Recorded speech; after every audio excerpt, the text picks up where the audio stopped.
tungependa kufahamu jina lako, unaitwa nani? Mimi naitwa Peter Joseph Laswai, ni mkazi wa Tabata Liwiti.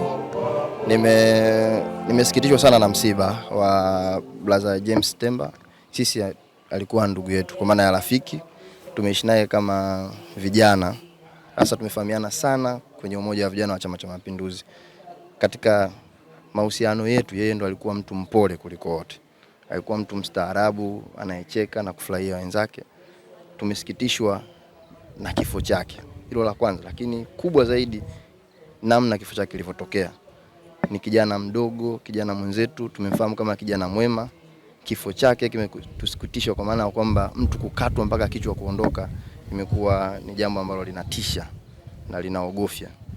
Tunashukuru jeshi la polisi limetoa taarifa. Tumeona Mulilo leo amezungumza kwamba wamewashikilia baadhi ya watu, lakini tuombe na tusisitize kwamba watusaidie kujua hatua kwa hatua na tujue kwa uwazi kwamba ni nini kimechagiza na kupelekea hilo kutokea, kwa sababu ni kijana mwenzetu. Hata sisi vijana wadogo tunahofia sasa ni nini ambacho kipo katika jamii yetu.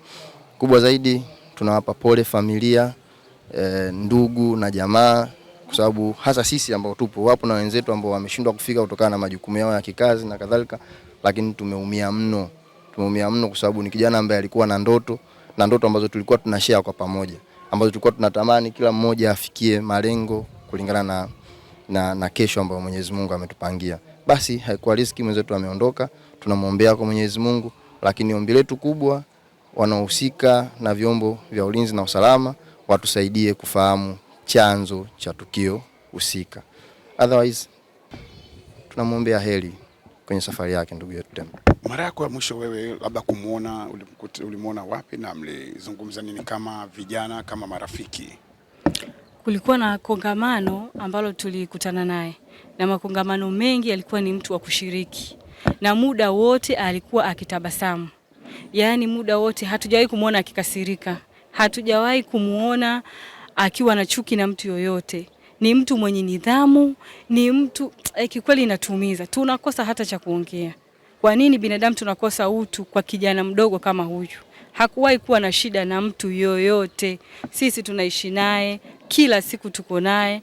Hatukumbuki kama kuna tatizo liliwahi kutokea. Kwa hiyo inatusikitisha na inatutisha. Tunaomba sana jeshi la polisi, vyombo vya ulinzi vilishughulikie hili swala.